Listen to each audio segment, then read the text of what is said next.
What's up, guys? Thanks for checking out another episode of Gamer Logic. I'm Mike Murtis, and yes, in my possession now is a Kasumi Blue Xbox. This is a rare limited edition, I think to like 5,000 units, which if you consider that this was only released in Japan, and they didn't sell that many Xboxes to begin with, this is probably pretty rare over there. I think they also have their Panzer Dragoon Orta special edition, that crystal Xbox. That's just super awesome as well.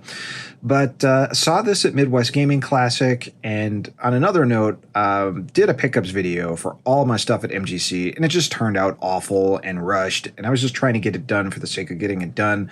So I'm going to redo that. But I wanted to just concentrate on this because this right here, folks, is a ticking time bomb. Yes, for those of you who don't know, even though we've hit the 20th anniversary of the Xbox just a couple days ago, any Xbox version prior to version 1.6 has a ticking time bomb in it, and there's a capacitor in there that will actually leak. And I believe that is the clock capacitor, or it runs the clock function in conjunction with the motherboard, something to that nature.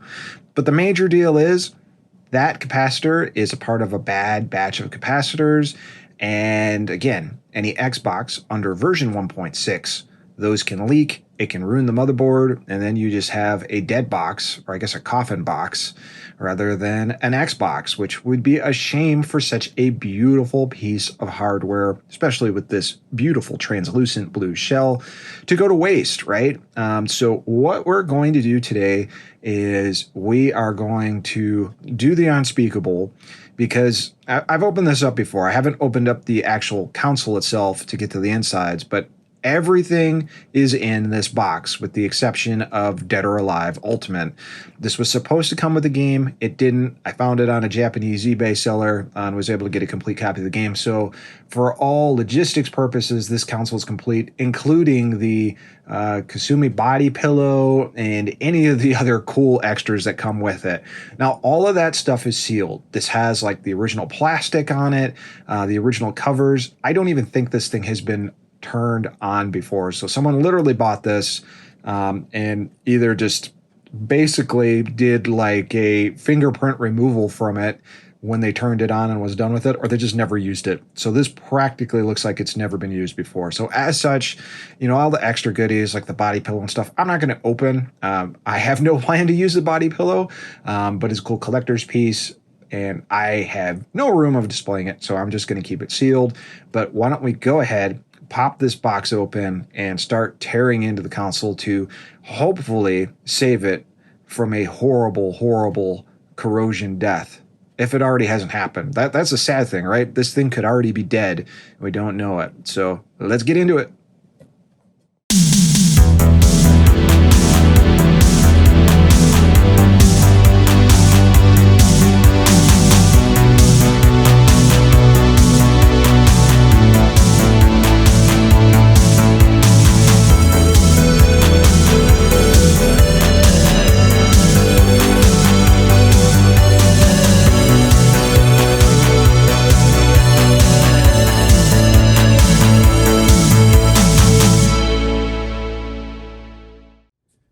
So here is the underbelly of the case for the Xbox. It's beautiful. It's got that. We've got our serial number here.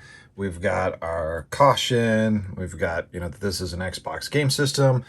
Beautiful, right? And according to this reddit.com original Xbox wiki / editions, even though these were created in 2004, they happen to be a 1.0 Xbox, which is one of those boards that were built that has the leaky clock capacitor. Apparently, only the 1.6 versions have that. So, for demonstration purposes here, I also have my green Halo Xbox Special Edition here. And it's really hard to tell whether or not mine is a 1.2, 1.4, or 1.6, because the serial number listing here is a little funky. I'm assuming if it would begin with a 6 with my serial number, that it would be a 1.6, but this has a 5, so I may have to read a little bit into that. I should check if the capacitors are not leaking on this anyways. But the main point that I want to show is You got to open this thing to get to that capacitor. And the sad thing is there's like no easy way to do it without either peeling off the sticker or ripping open the sticker just a little bit to expose the screws.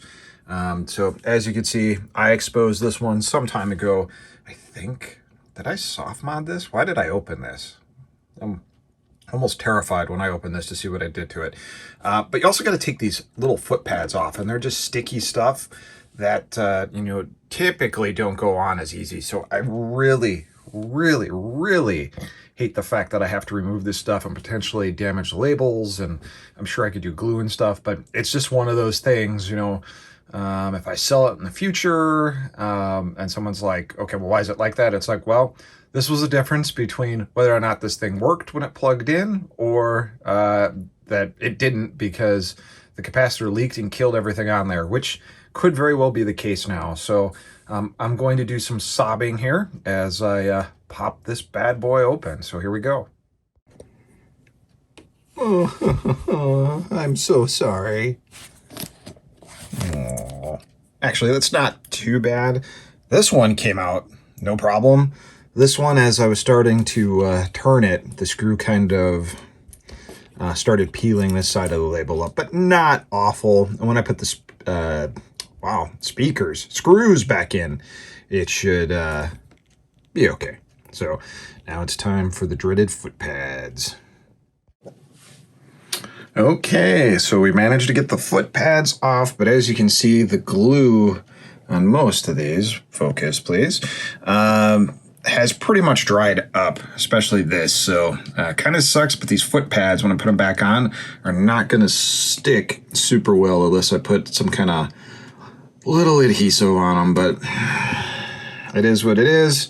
Let's get to the inside of this bad boy. Okay, so far so good. We have not had any ultimate disasters yet. I don't think this thing's ever been turned on before, which again, I don't know, you know, I'm assuming capacitors just leak, even if they've never been used before. I am not a electrician or someone who's super, super knowledgeable behind boards, but I would assume, like anything, that as the passage of time goes, whether it's been used or not, that stuff will leak. So pardon my inexperience there. But the good news is we're at least into the hood of the machine here, or under the hood, and we're going to start getting to that evil capacitor and find out the moment of truth. Do we have any leakage on the board? All right, folks, good news. We're able to break into this bad boy. We've removed the hard drive, the DVD-ROM, and awesome news, no leakage. This thing is just absolutely clean, which is amazing. And as far as our clock capacitor goes, it is this guy, focus, right there, that we need to get out of here. So I don't see any leakage, at least from a surface level, so let's go ahead and get that guy out of here. Okay, that came out super clean. Didn't do the fancy desolder technique. Again, the last thing you want me coming at you or coming at any circuit board is a soldering iron. Just not something I'm good at. But that is out of there. And it came out clean. I just bent that sucker back and forth. It popped right out. Here is our little friend here.